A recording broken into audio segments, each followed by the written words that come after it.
Hello indie game fans, if you're looking forward to 2021 after a hell of a year in 2020, I'm happy to report that January has some great indie games, so let me be your guide, with the caveat that I'm sure that there's yet to be announced games for release since it is the holiday season after all. Just covered Clemmygames and the Crown of the Stag in my video on upcoming 2D action platformers since it did impress me with the look and is a puzzle platformer inspired by Celtic myths.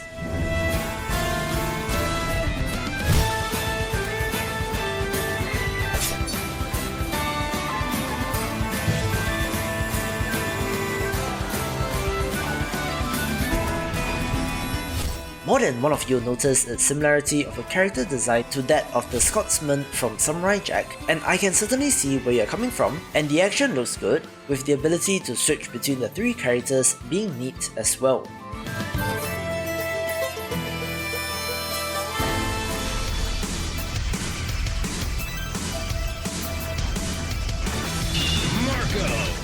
If you watched yesterday's video, you know that I'm a fan of shoot 'em ups, and Rangok Skies is of interest here.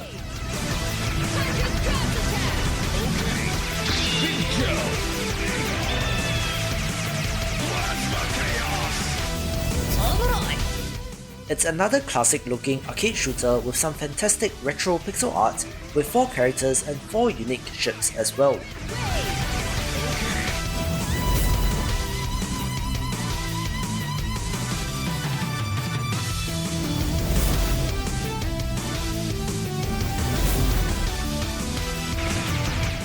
The action looks hectic with a ton of projectiles and simply looks like my sort of game.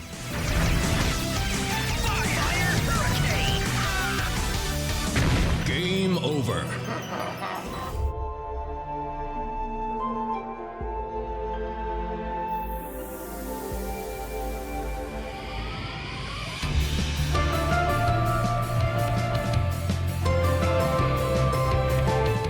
Always a fan of roguelites, so Sword of the Necromancer is of interest to me.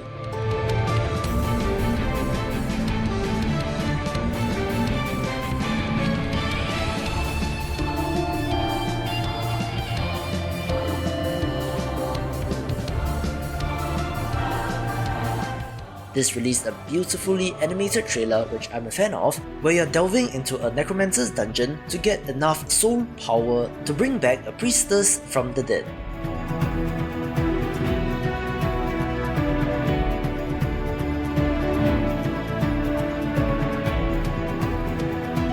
One of the interesting things about this game is that since you wield the titular Sword of the Necromancer, you're able to revive fallen enemies as allies, so certainly a promising roguelite to kick off the year.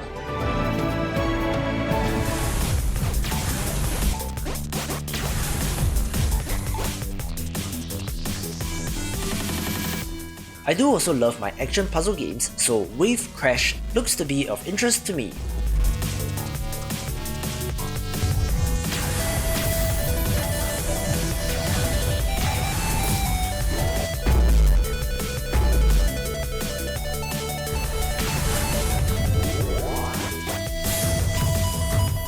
It has you matching tiles on the board, launching them at your opponents, with a nice variety of characters and levels as well.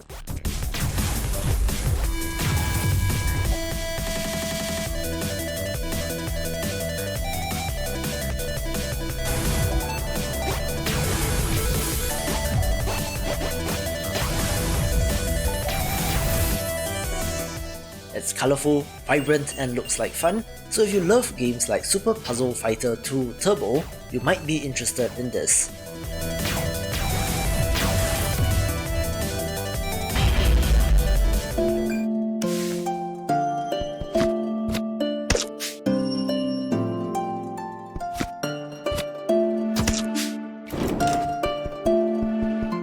If you know me, I'm a fan of pixel art, so the awesome look of dungeons and puzzles immediately grabbed my attention.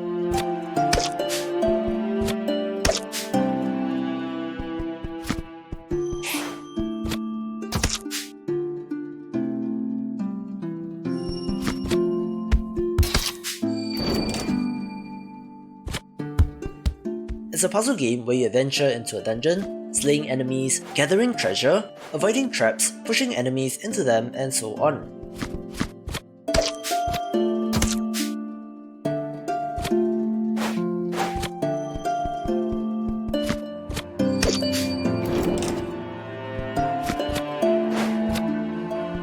The puzzle genre is pretty niche, but I do really love the look, so hopefully this may be of interest to some of you as well.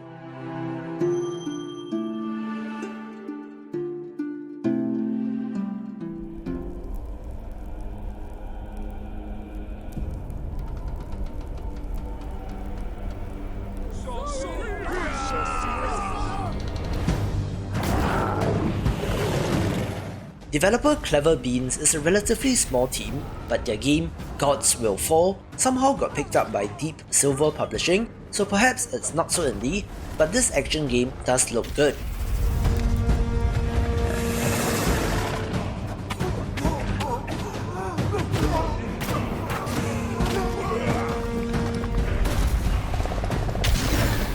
It's an action-adventure title where you play as the 8 remaining Celtic warriors representing humanity and rebelling against powerful gods after aeons of being subjugated to their rule.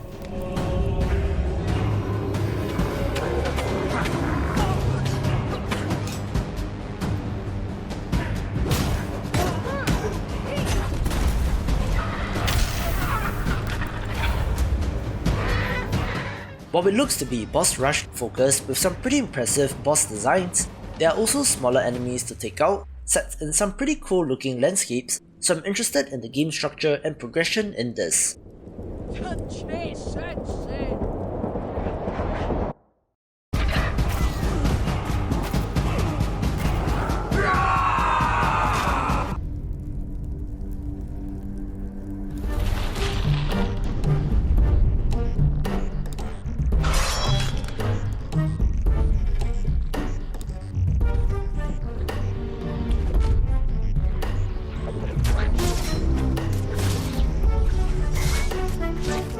Olija was recently confirmed to be releasing next month, where you play as a man trapped in a mysterious country who must fight his way home armed with a legendary harpoon.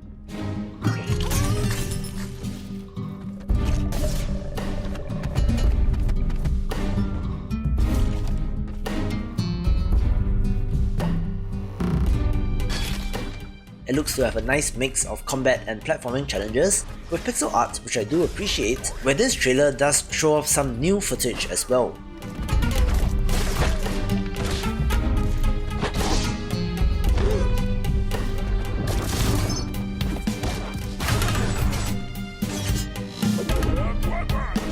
It's a Devolver published title, so that should have some hype around it, but I think that it looks neat and I'm interested in this.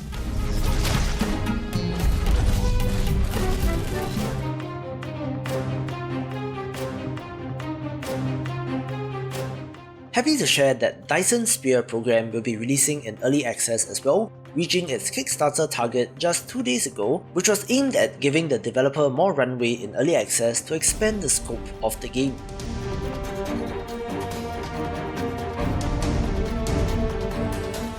It's a factory builder with a twist, since you're building on entire planets and linking them together in an intergalactic manner, so as a fan of games like Factorial, it was of interest to me.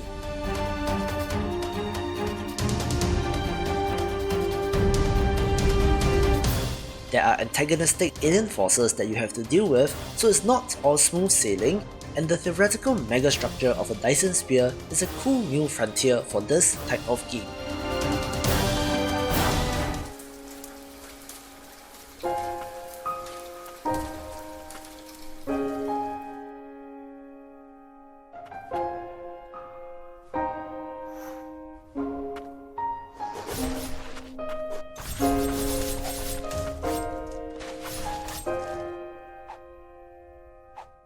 As a fan of Metroidvanias, of course Ender Lily's Quietus of the Nights caught my attention, but it does follow a strange trend in games in this genre releasing in early access.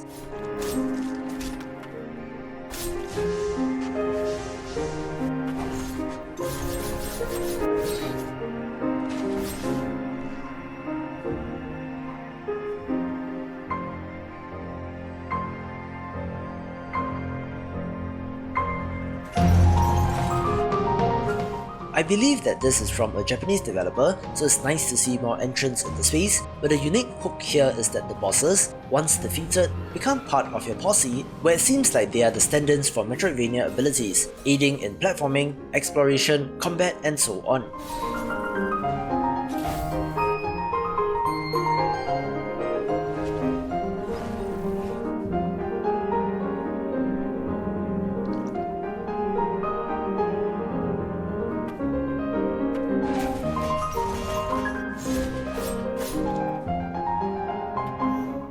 Awesome look, which I certainly appreciate, so of course it makes the list. We get a real treat in the first month of the year with the release of Cyber Shadow, possibly my most anticipated game of 2021, with it being confirmed for all major platforms, so there's no reason not to pick this up. This Cyber Ninja action platformer just looks so slick and so good, with the combination of awesome pixel art and great action. It's not a Metroidvania, unlike what some other people are saying, so I'm curious about the structure, but it's an easy, no-brainer pick for the #1 spot. To see more of the big picture, check out these awesome videos, and I will see you after the jump.